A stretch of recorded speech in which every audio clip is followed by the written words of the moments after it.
Breaking news జనసేనకు పోతిన మహేష్ రాజీనామా చేశారు. పోతిన మహేష్ విజయవాడ వెస్ట్ సీట్ ను ఆయన ఆశించారు. విజయవాడ వెస్ట్ నుంచి పోతిన మహేష్ కు టికెట్ ఇవ్వకపోవడంతో తీవ్ర అసంతృప్తిలో ఉన్నారు. పవన్ ను కలిసి విజ్ఞప్తి చేసిన సీటు రాలేదు. సుజనా చౌదరికి బీజేపీ నుంచి సీటు కేటాయించడంతో పోతినకు ఇవ్వలేము అని తేల్చి చెప్పారు. ఇక సీటు రాదు అని తెలియడంతో పోతిన రాజీనామా చేశారు. పవన్ కళ్యాణ్కి రాజీనామా లేఖను పంపించారు పోతిన మహేష్. ఇండిపెండెంట్గా పోటీ చేసే ఆలోచనలో మహేష్ ఉన్నట్టుగా తెలుస్తోంది. జనసేన జెండా కాకుండా మరో పార్టీ జెండా పట్టుకుంటే నా చేతిని ఎవరైనా తీసేయచ్చు అంటూ ఇటీవల పోతిన మహేష్ వ్యాఖ్యానించారు కూడా. అయితే ఇప్పుడు ఆయన జనసేనకు రాజీనామా చేసి ఇండిపెండెంట్గా పోటీ చేసే ఆలోచన చేస్తున్నట్టుగా తెలుస్తోంది. మరింత సమాచారం మా ప్రతినిధి రాజేష్తో మాట్లాడదాం. రాజేష్, పోతిన రాజకీయ పయనం ఎటు? ఆయన ఇండిపెండెంట్గా పోటీ చేస్తారా, వేరే పార్టీలోకి వెళ్తారా? ఎందుకంటే పోతిన మహేష్ ఇండిపెండెంట్ పైన పోటీ చేస్తారు. చెప్పారు జనసేన పార్టీ జనసేన జెండా పట్టుకుంటాను, అదేవిధంగా గౌరవ గ్లాస్ ఇండిపెండెంట్ గా పోటీ చేస్తారని గతంలో చెప్పారు. కానీ ఇప్పుడు రాజీనామా చేసిన తర్వాత ఆయన స్థానం ఎలా ఉంటుందో చూడాలి. ఇండిపెండెంట్ ఆయన మీడియాతో మాట్లాడబోతున్నారు. మాట్లాడినప్పుడు ఏం చెప్తారు, తన రాజకీయ భవిష్యత్తు కార్యాచరణ ప్రకటించే అవకాశం అయితే ఉంది. అయితే అప్పుడు పోతిన మహేష్ అందుబాటులోనే ఉండండి. జనసేనకు రాజీనామా చేసే విషయం గురించి పోతిన మహేష్ మాట్లాడారు. ఆయన ఏం మాట్లాడారు ఒకసారి చూద్దాం. ధర్నాలు చేసుకునే పరిస్థితి వస్తుందని కూడా మేము ఎప్పుడు అనుకోలేదు. నిజంగా ఇది దురదృష్టకరమైనటువంటి ఘటన నేనైతే అనుకుంటున్నాను. ఉద్యమ సంఘాల్లో నుంచి వచ్చా, నేను ఈ రోజున జనసేన పార్టీలో ఆ విధంగానే నిలబడ్డా. నిజంగా పొత్తుల్లో సీటు ఇబ్బంది పడే పరిస్థితి వస్తే మరి ఖచ్చితంగా నేను పవన్ కళ్యాణ్ గారి బొమ్మ పెట్టుకొని పోటీ చేయాలనేది నా నిర్ణయం. ఖచ్చితంగా పోటీ చేస్తా, నిలబడతా. నాకు రాజకీయాల్లో గాడ్ ఫాదర్ అంటే ఎవరు లేరు. నాకున్నది ఒకటే పవన్ కళ్యాణ్ గారు. అనేక సందర్భాల్లో చెప్పా, నా గాడ్ ఫాదర్ పవన్ కళ్యాణ్ గారే. నాకు తెలిసింది పవన్ కళ్యాణ్ గారే. నేను ఇంతవరకు ఏ గడప తొక్కలా, ఏ గుమ్మం తొక్కలా, నా చేత్తో ఇంకో జెండా పట్టుకోవాలా. అందుకని నేను మొన్న కూడా మాట్లాడాను, నా చేత్తో ఇంకో జెండా పట్టుకుంటే ఎవరైనా సరే నా చేయి తీసేయచ్చని. నా చేత్తో ఇంకో జెండాను పట్టుకోను, ఇంకో జెండాను పట్టుకుంటే చేతిని తీసేయచ్చు అని పోతిన మహేష్ అన్నారు. కానీ ఇప్పుడు ఆయన జనసేనకు రాజీనామా చేస్తున్నారు. మా ప్రతినిధి రాజేష్ మనకు అందుబాటులో ఉన్నారు. రాజేష్, పోతిన రాజకీయ పయనం ఎటుంటుంది?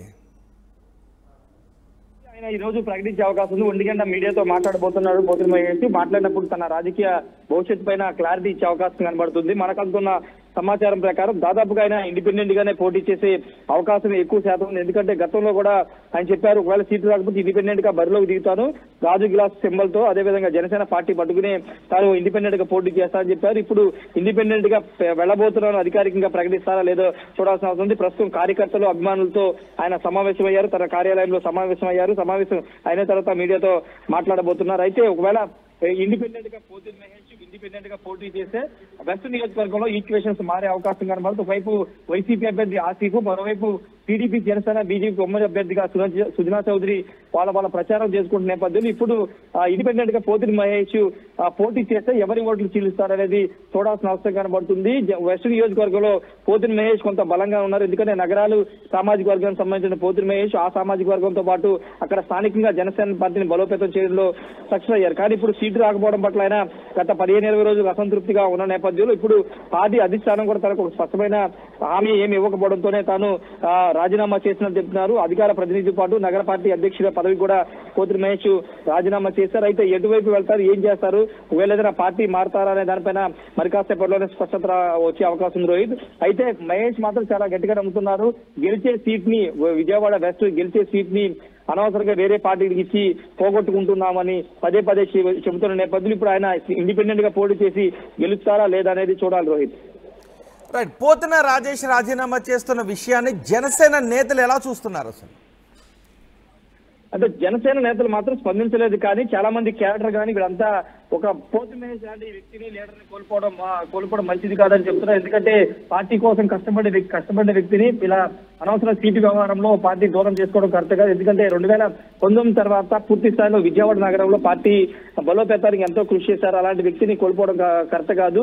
పార్టీ అధినాయకులు స్పందించాల్సిన అవసరం ఉందనేది క్యాడర్ కానీ కార్యకర్తలు కానీ కోరుతున్నారు. కానీ ఇప్పటి వరకు అంటే నారాయణ మనోహర్ కానీ, పవన్ కళ్యాణ్ కానీ, లేకపోతే పార్టీలో ఉన్నటువంటి నాగబాబు కానీ వీళ్ళెవరు కూడా స్పందించలేదు. రాజీనామా మీద ఏమైనా స్పందిస్తారో లేదో చూడాల్సిన చూడాల్సిన అవసరం ఉంది. అంటే ఆల్రెడీ పోతిరి మహేష్ తో పవన్ కళ్యాణ్ మాట్లాడారు, నాదెండ్ల కూడా మాట్లాడారు, సీట్ ఇవ్వలేకపోతున్నామని చెప్పారు. కానీ ఇప్పుడు రాజీనామాకు సంబంధించి రాజీనామా విషయం పైన వాళ్ళు స్పందిస్తారా, లేకపోతే పోతిరి మహేష్ తో బుజ్జగింపులు చేస్తారనే దానిపైన స్పష్టత రావాల్సి ఉంది. అయితే పోతిరి మహేష్ మాత్రం తనకి భవిష్యత్తులో ఎమ్మెల్సీ పదవి ఇస్తాన దాన్ని నిరాకరించినట్టు తెలుస్తుంది. ఎమ్మెల్సీ పదవి తనకు అవసరం లేదని కూడా నాదెండ్ల మనోహర్ తో చెప్పినట్టు తెలుస్తుంది. అందుకే ఆయన ఇప్పుడు ఇండిపెండెంట్ గా వెళ్తున్నా అని చెప్తున్నారు. తాను గెలుస్తారనే నమ్మకంలో పోతిరి మహేష్ ఉన్నారు కాబట్టి ఇండిపెండెంట్ గా వెళ్ళడానికి సిద్ధపడుతున్నారు. రోహిత్. రైట్ రాజేష్, జనసేనకు పోతున్న మహేష్ రాజీనామా చేస్తున్నారు. విజయవాడ వెస్ట్ సీట్ ఇవ్వకపోవడంతో తీవ్ర అసంతృప్తిలో ఉన్న ఆయన రాజీనామా నిర్ణయాన్ని తీసుకున్నారు. పవన్ కళ్యాణ్ కలిసి విజ్ఞప్తి చేసిన సీటు రాకపోవడంతో ఆయన రాజీనామా చేశారు. సుజనా చౌదరికి సీటు కేటాయించడంతో పోతినకు టికెట్ ఇవ్వలేము అని తేల్చి చెప్పారు. దీంతో పోతిన రాజీనామా చేశారు. పవన్ కళ్యాణ్కి రాజీనామా లేఖను పంపించారు పోతిన మహేష్. ఇండిపెండెంట్గా పోటీ చేసే ఆలోచనలో మహేష్ ఉన్నట్టుగా తెలుస్తోంది. జనసేన జెండా కాకుండా వేరే పార్టీ జెండా పట్టుకుంటే నా చేతిని ఎవరైనా తీసేయచ్చు అంటూ మహేష్ వ్యాఖ్యానించారు. కానీ ఇప్పుడు ఆయన రాజీనామా లేఖను నేరుగా జనసేన అధినేత పవన్ కళ్యాణ్కి పంపించారు. పోతిన మహేష్ ఏమన్నారు ఒకసారి చూద్దాం. మా గురించి మేము ధర్నాలు చేసుకునే పరిస్థితి వస్తుందని కూడా మేము ఎప్పుడు అనుకోలేదు. నిజంగా ఇది దురదృష్టకరమైనటువంటి ఘటన నేనైతే అనుకుంటున్నాను. ఉద్యమ సంఘాల్లో నుంచి వచ్చా, నేను ఈ రోజున జనసేన పార్టీలో ఆ విధంగానే నిలబడ్డా. నిజంగా పొత్తుల్లో సీటు ఇబ్బంది పడే పరిస్థితి వస్తే మరి ఖచ్చితంగా నేను పవన్ కళ్యాణ్ గారి బొమ్మ పెట్టుకొని పోటీ చేయాలనేది నా నిర్ణయం. ఖచ్చితంగా పోటీ చేస్తా, నిలబడతా. నాకు రాజకీయాల్లో గాడ్ ఫాదర్ అంటే ఎవరు లేరు. నాకున్నది ఒకటే పవన్ కళ్యాణ్ గారు. అనేక సందర్భాల్లో చెప్పా, నా గాడ్ ఫాదర్ పవన్ కళ్యాణ్ గారే. నాకు తెలిసింది పవన్ కళ్యాణ్ గారే. నేను ఇంతవరకు ఏ గడప తొక్కలా, ఏ గుమ్మం తొక్కలా, నా చేత్తో ఇంకో జెండా పట్టుకోవాలా. అందుకని నేను మొన్న కూడా మాట్లాడాను, నా చేత్తో ఇంకో జెండా పట్టుకుంటే ఎవరైనా సరే నా చేయి తీసేయించాను.